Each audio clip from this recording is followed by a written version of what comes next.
ಎಲ್ಲರಿಗೂ ನಮಸ್ಕಾರ. ನನ್ನ ಹೆಸರು ನಾಗೇಂದ್ರ ಕೆ ಪಂಡಿತ್ ಅಂತ. ನಾನು ಸಾಗರದವನು. ಇದೇ ತಿಂಗಳು 30/11/2025 ಕರ್ನಾಟಕ ರಾಜ್ಯ ಕ್ರಿಕೆಟ್ ಸಂಸ್ಥೆಯಲ್ಲಿ ಮ್ಯಾನೇಜಿಂಗ್ ಕಮಿಟಿ ಹಾಗೂ ಆಫೀಸ್ ಬೇರರ್ಸ್ ಇದಕ್ಕಾಗಿ ಚುನಾವಣೆ ನಡೀತಾ ಇದೆ.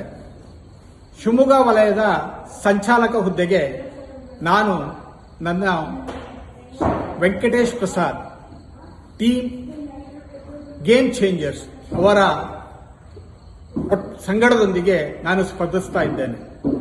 ನಾನು ಸ್ಪರ್ಧಿಸಲು ಮುಖ್ಯ ಕಾರಣ ಏನೆಂದರೆ, ಶಿವಮೊಗ್ಗ ವಲಯ ಎಲ್ಲ ವಲಯಕ್ಕಿಂತ ಭಿನ್ನವಾಗಿದೆ. ಇಲ್ಲಿ ಗಾಡ್ ಗಿಫ್ಟ್ ಅಂತ ಹೇಳ್ಬೋದು.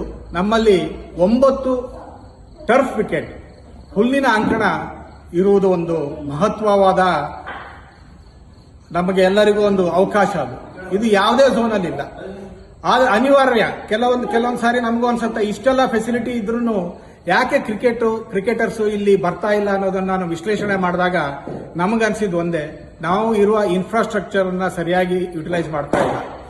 ಸರಿಯಾದ ಸಮಯಕ್ಕೆ ನಮಗೆ ಮ್ಯಾಚ್ಗಳನ್ನು ಆಡಿಸ್ಲಿಕ್ಕೆ ಆಗ್ತಾ ಇಲ್ಲ. ಸ್ಪೆಷಲಿ ನಮಗೆ ಗ್ರಾಸ್ ರೂಟ್ ಲೆವೆಲ್ ಕ್ರಿಕೆಟ್ ಯಾವುದೇ ರೀತಿಯಿಂದನೂ ಸರಿಯಾದ ಸಮಯಕ್ಕೆ ಪ್ರಾರಂಭ ಮಾಡುವುದಾಗಲಿ ಅದನ್ನು ಕೊನೆಗೊಳಿಸುವುದಾಗಲಿ ಆಗ್ತಾ ಇಲ್ಲ. ಅದನ್ನೆಲ್ಲ ಸರಿಪಡಿಸಬೇಕಾಗಿದ್ದು ನಮ್ಮೆಲ್ಲರ ಕರ್ತವ್ಯ ಅಂತ ನಮಗೆ ಅನಿಸ್ತಾ ಇದೆ. ನನಗೂ ಕೂಡ ತುಂಬಾ ದಿನದಿಂದ ಅನಿಸ್ತಾ ಇತ್ತು.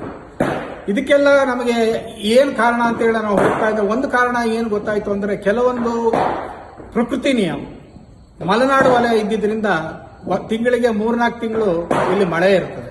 ಅದಕ್ಕೆ ಏನು ಸೊಲ್ಯೂಷನ್ ಅಂತ ಹೇಳಿ ನಾವು ನೋಡಿದಾಗ ನಮಗೊಂದು ಇಂಡೋರ್ ಫೆಸಿಲಿಟಿ ಶಿವಮೊಗ್ಗ ನವಲೆಯಲ್ಲಿ ಬೇಕಾಗಿತ್ತು. ಹಿಂದಿನ ಕಮಿಟಿಯವರು ಕೂಡ ಇದಕ್ಕಾಗಿ ತುಂಬಾ ಪ್ರಯತ್ನ ಪಟ್ಟರು. ಕೆಎಸ್ಸಿ ಅವರು ಕೂಡ ಅದಕ್ಕೆ ಸ್ಪಂದಿಸಿದ್ರು. ಅದಕ್ಕಾಗಿ ಅವರು ಹಣ ಕೂಡ ಬಿಡುಗಡೆ ಮಾಡಿದ್ರು. ಆದರೆ ಹಲವಾರು ಕಾರಣಗಳಿಂದ ಆ ಪ್ರಾಜೆಕ್ಟ್ ಏನಿದೆ ಇನ್ನೂ ಟೇಕ್ ಆಫ್ ಆಗಿಲ್ಲ. ಸೊ ಆ ಪ್ರಾಜೆಕ್ಟ್ ಅನ್ನು ಕಂಪ್ಲೀಟ್ ಮಾಡಬೇಕು.